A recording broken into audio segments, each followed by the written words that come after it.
pretty buggy out here in the Minnesota River Valley today, but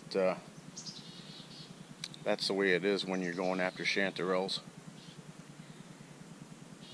There's not, I don't know, there's not really a tried and true way of finding them. The only thing I can say is that if you don't have large oaks like the one behind me, and I guess an area with a lot of erosion. We have a lot of sandstone in our area, and where there's a lot of sandstone in the oak woods, I guess, on the high ground, the flat tops, that's where I find most of the chanterelles. But one thing is for sure, that if you do come across a chanterelle mycelium, you can go back to it every year for the rest of your life. It will produce. In our area, I've only really been able to come across about 5 or 6 mycelium mats of chanterelles. It's not common, but the wife and I have been from San Antonio to Manitoba to Ontario to Vermont to Maryland. As far as I can tell, every state has chanterelles in the U.S. or North America. Every area does. Like I said, in our area, I associate it with oak forests with well-drained soil. But we'll see what we can find. There's our first chanterelle.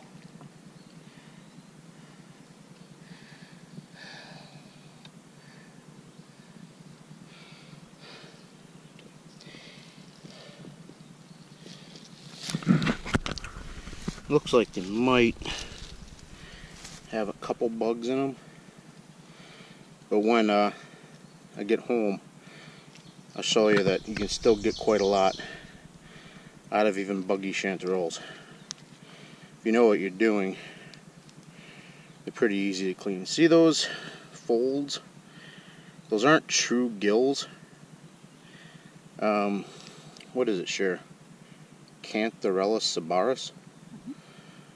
And Chanterelle species,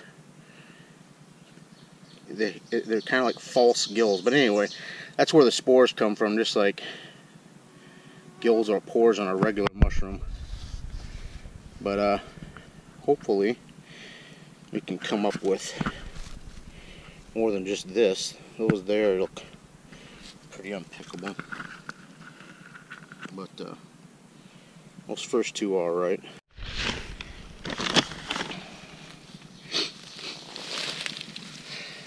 These are way too big, but you can see they can get pretty massive. It's a beautiful mushroom, isn't it? But who knows? See that? You can see that there's some bug holes in there, but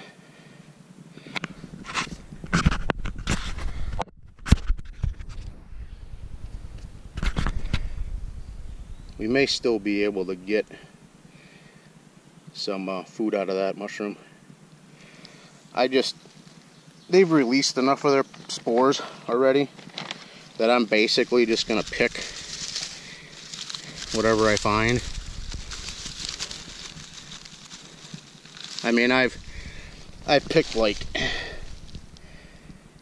20 pounds of chanterelles before and had only like 10% of them be food worthy. That's still 2 pounds of mushrooms. That one's a little soft. I'm gonna leave it. I kind of go by how the stem feels. If the stem it should feel like cauliflower. If it's real soft like this one, then you know that it's been way too bug eaten. See, not as bad as I thought it would be, but still.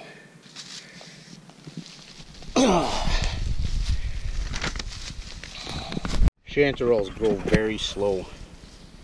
I've been watching my patches for about 11 days now. When you don't have much rain, They grow very slow.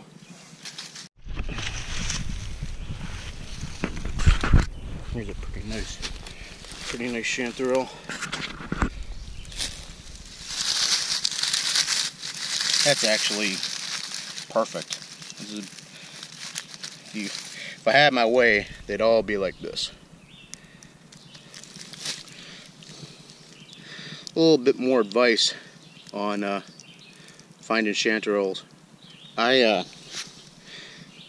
In Minnesota, where I live, I go out as a general rule.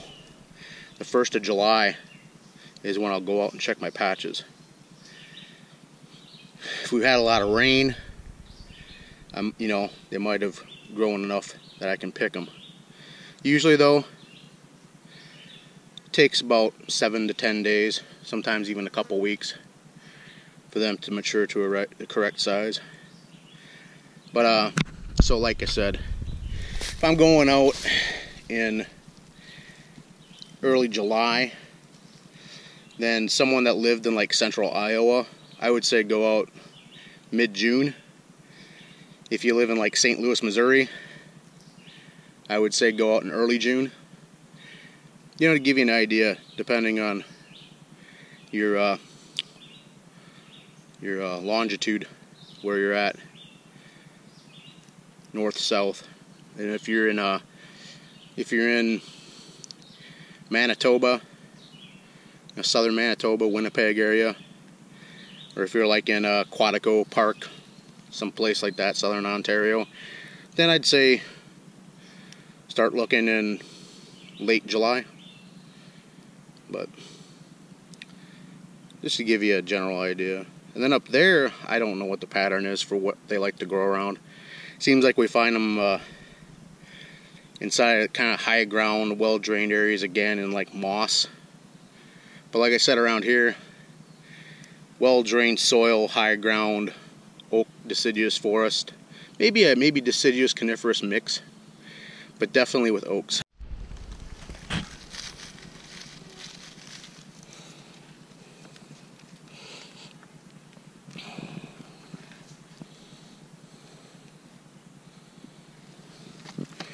I always use paper bags. As a rule, don't harvest mushrooms in plastic. They have a lot of moisture, and keeping them in a plastic bag for any extended time will promote decay. Use a paper bag because it kind of holds its shape too. If you have it in something like a cloth bag or a plastic bag, they'll get banged around, and especially in the case of morels, you can end up with just a mess, chunks of pieces of mushrooms and dirt and something that you can't clean up and manage at all. So I always use paper. A wicker, woven basket is ideal, and I used one for years, but I probably had it for 4 years, and then it was just beat so bad that I would have had to buy a new one. So I just stick with paper bags. You can see in there we got, I don't know, probably got 3 pounds in there already. Not too bad.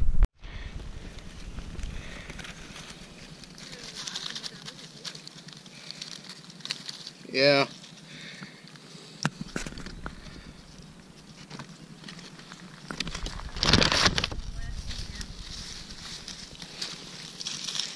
I don't know. Here's some perfect ones over here. I mean, look at this.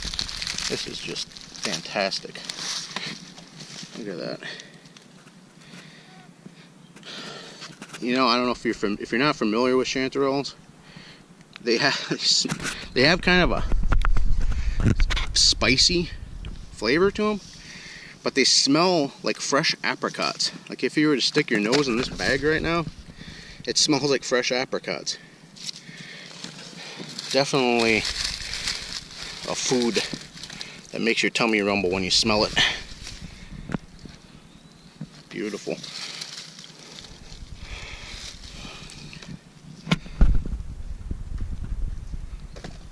Kind of getting donating blood out here.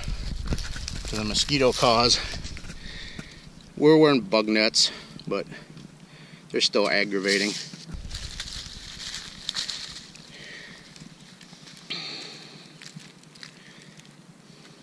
These do not dry well. Don't dry chanterelles.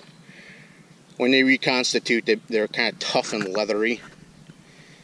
What I do is par cook them in butter. Cook them about halfway, get the moisture to start coming out of them, so you have kind of a mushroom stock, and then freeze them. And I've had chanterelles in the freezer for well over a year.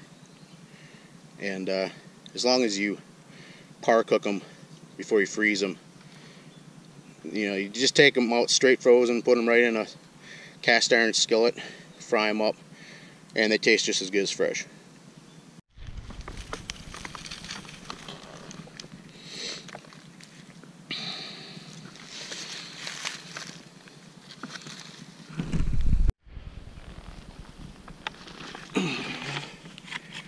Found a grisette. This is not sure if I should be documenting this. This is an amanita. You can see this here. There's actually a cup in the ground at the mushroom. Well, anyway, here you can see this is the cup. Actually, I pulled the whole thing up. This is the cup that it grew out of in the ground.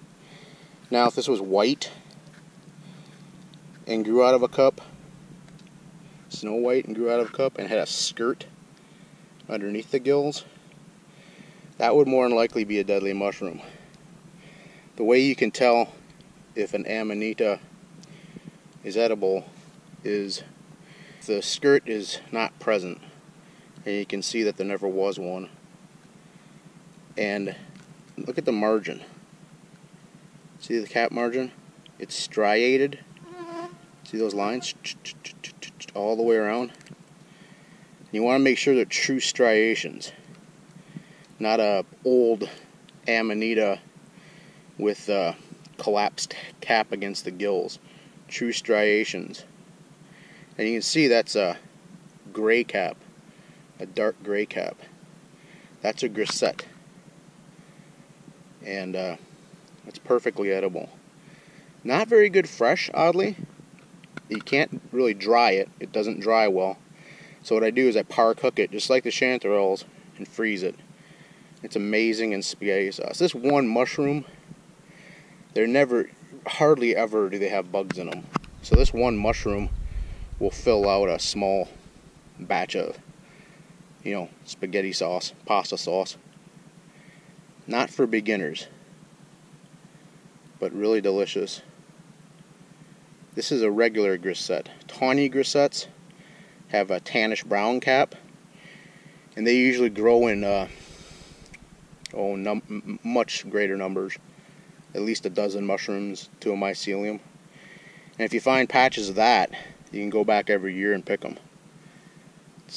Usually they show up earlier than chanterelles by a couple weeks. Maybe by a week, but that's a grisette. I think that's Amanita fulva. Is that right, Jer? I don't know, but something like that. Okay, back home now, and we're gonna get our chanterelles cleaned up. I always use what I call a scrape and rinse method. You might read or hear a lot of people say just brush your mushrooms off and don't rinse them or don't get them in water. I think these people probably haven't cleaned too many mushrooms in their lives. But so what I do is I trim away, scrape away, scrape and rinse, like I said, the parts that look undesirable.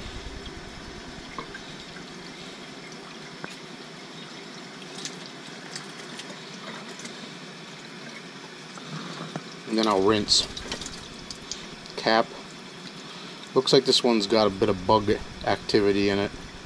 or had a bit of bug activity in it, but we'll see if maybe we can get something out of it.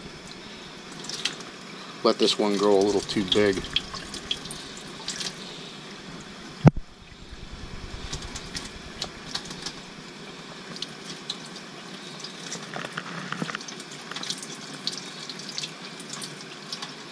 That's pretty good for the scrape and rinse part. Now I'll go right down the middle,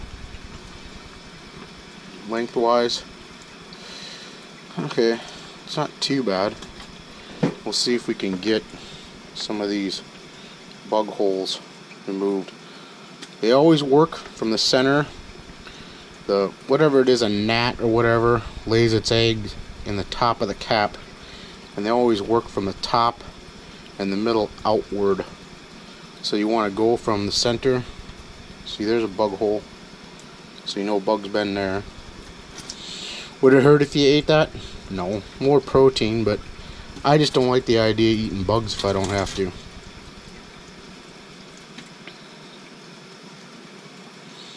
It kind of has the texture of like string cheese, I guess is a good way to describe it. Let's see how I'm doing that. I'm just kind of scraping away where all those bugs have been, cutting away.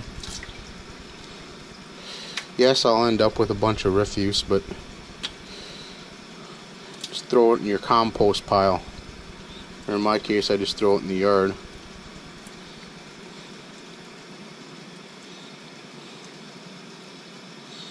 And kind of just work my way around it and see if I can't get it completely bug hole free.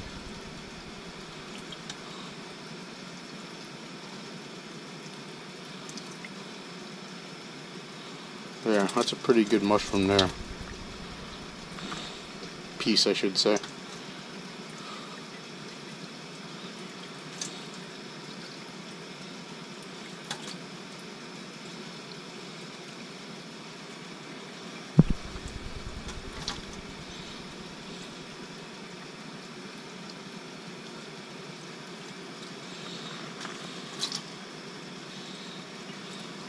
Alright, there's another good piece.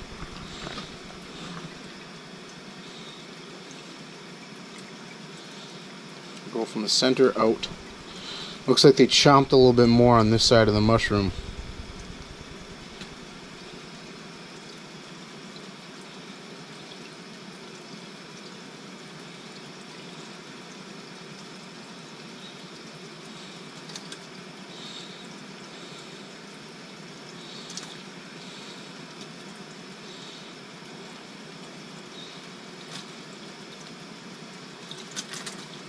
Okay, so there's one big chanterelle. That's what I got to eat. And there's my scraps that I don't want. Do another one.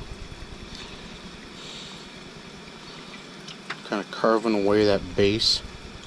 This looks like it's a really nice mushroom. Let's hope I'm not disappointed. Scrape, get all that stuff unstuck, that leaf litter, dirt, whatnot. Rinse.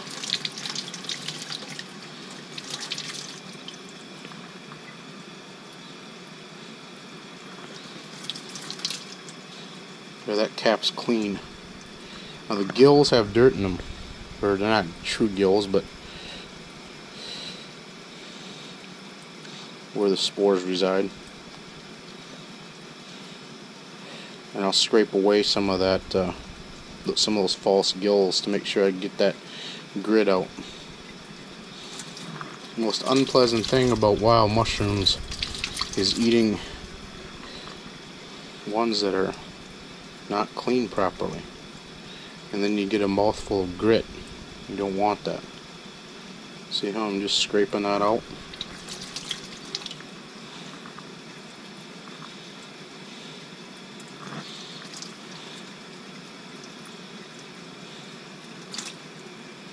A little bit of dirt in there.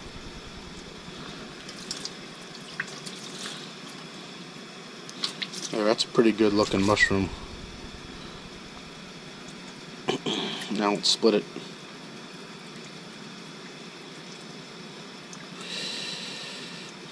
It's beautiful. Just what you want. And into the stainless steel pot. Do another one.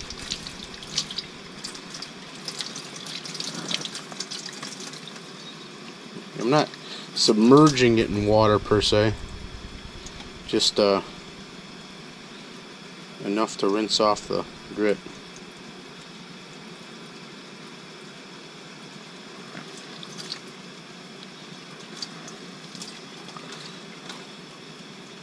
Split it.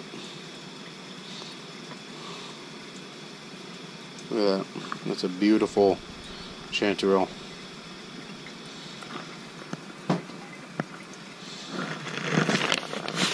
And I'll just keep doing this for a while and until I get them all cleaned. This one looks like it's a little buggy.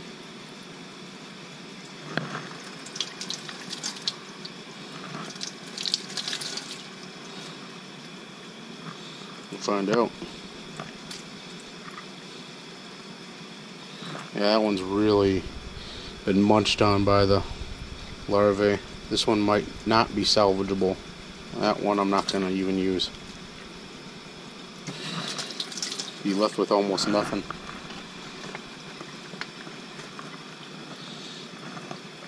And you're going to get that. You're going to get most, more often than not, unless you get lucky, and sometimes you do, you're going to have more unusable ones than usable ones. And if you want to sit out there and clean them in the field and let the mosquitoes eat you alive, you're my guest, not me.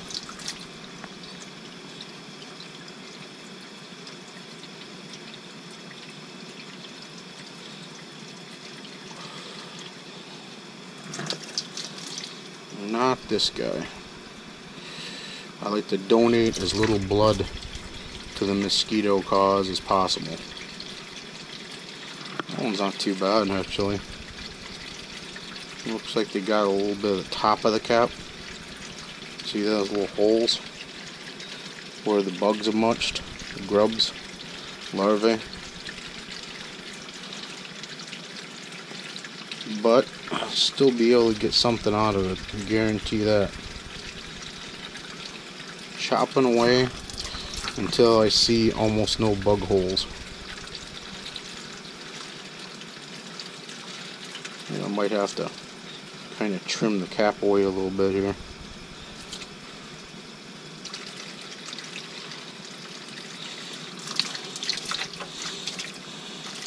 And I'm eating these myself. I'm not presenting a luxurious fancy meal for paying customers, so I'm not going to worry about how the mushrooms look. They're going to get digested by moi anyways.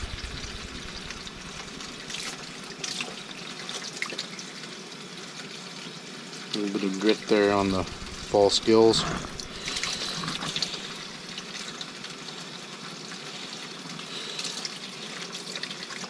There you go.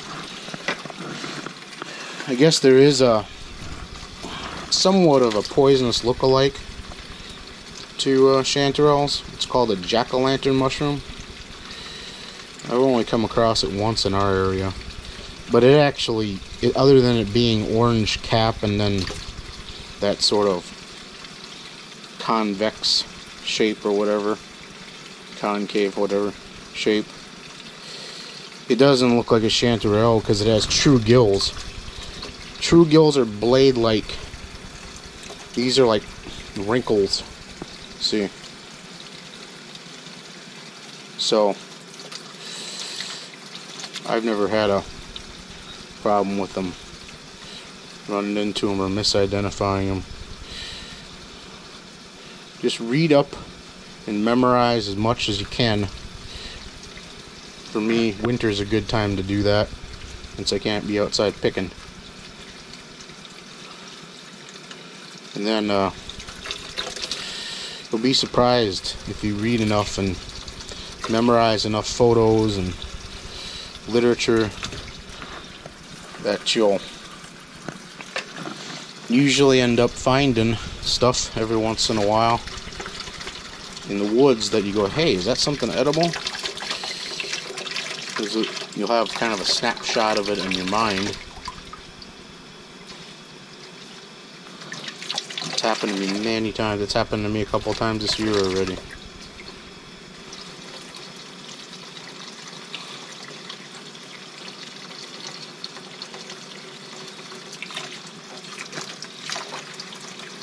Get in there and scrape that out.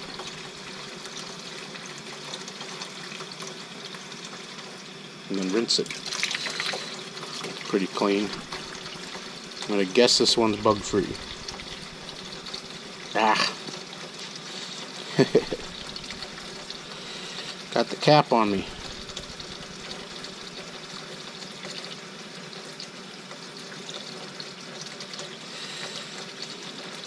I've actually come across patches of chanterelles that somebody had hit already, and they just took the base of the stalk, cut it open to see if there were holes, and if there was, they left it lay.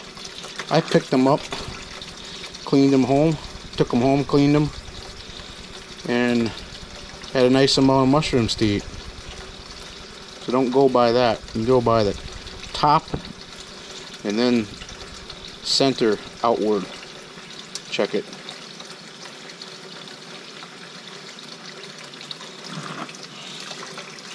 And you do end up with a lot more edible stuff than this bug eating stuff. Anyway, I'm going to keep doing this for a while, and when I get done, I'll show you how I put them up in the freezer.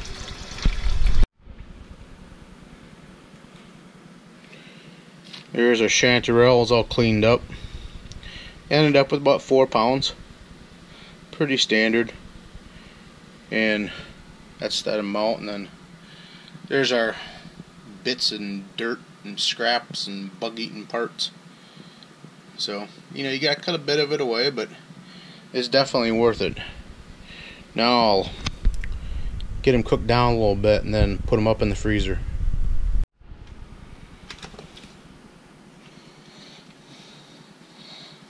I'm gonna put about I don't know, 3.5 tablespoons of butter in there, and get that starting to melt, just so the bottom is just coated with butter. I think all these mushrooms will fit in there. You can find out here pretty quick.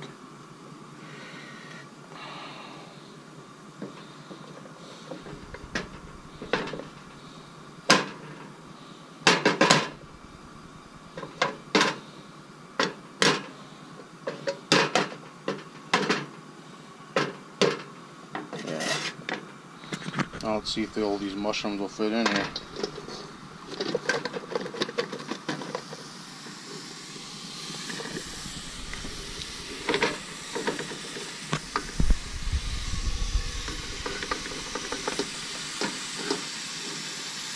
Hard to do with one hand.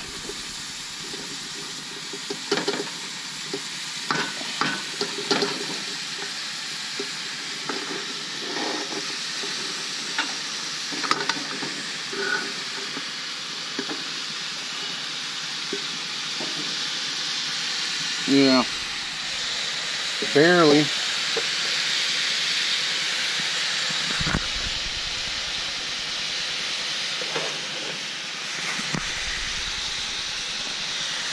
Couple tried to escape.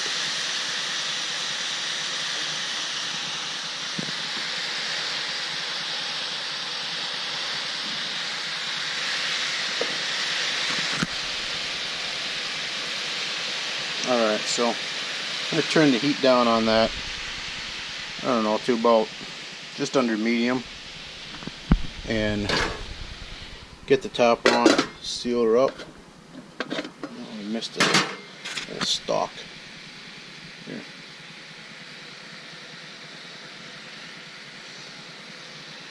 So what I'm going to do is I'm going to cover that and let it steam itself and get the juices released from the mushrooms a little bit.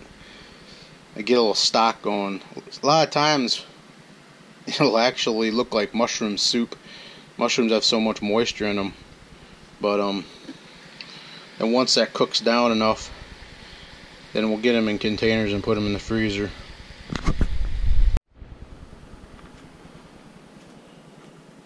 Alright, that should be good enough. Yeah, it's been 15-20 minutes on medium-low heat. See all the moisture that's come out of that? So, I've got a container here from last week. I just found a small handful of chanterelles. That's what they look like once they're frozen. And I'll just add to that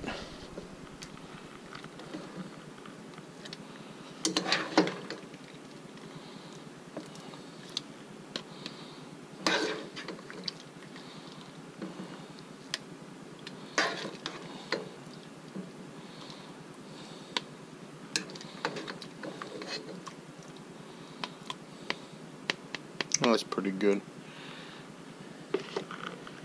And we'll get another container here.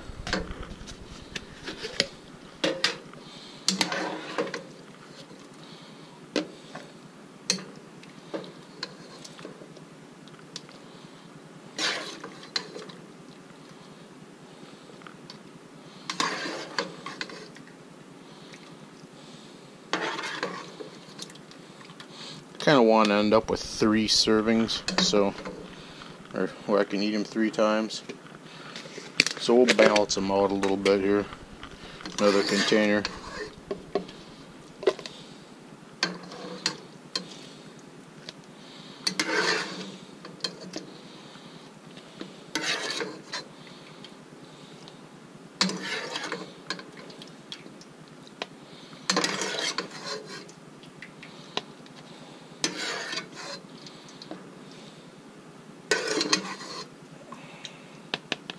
Alright, let's balance that out a little bit.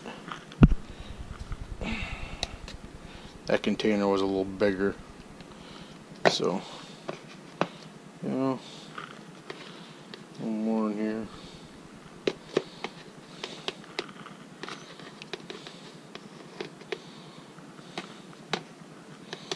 You know, they're not completely cooked through. But then we'll take the stock and pour it over a little bit. Balance it out.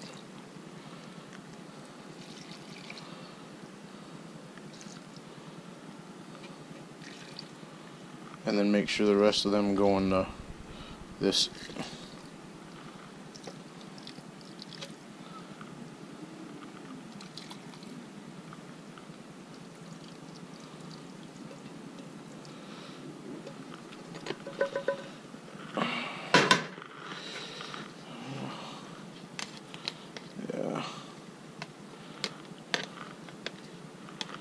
That's pretty good.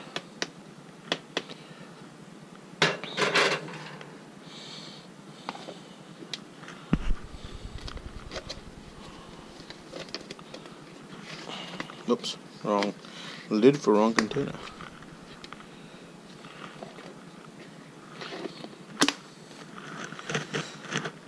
I always save these old quart-sized containers that have yogurt in them or whatever. Just save them until, reuse them until they get a little brittle. So there, I've got 3 containers of chanterelles. Put in the freezer.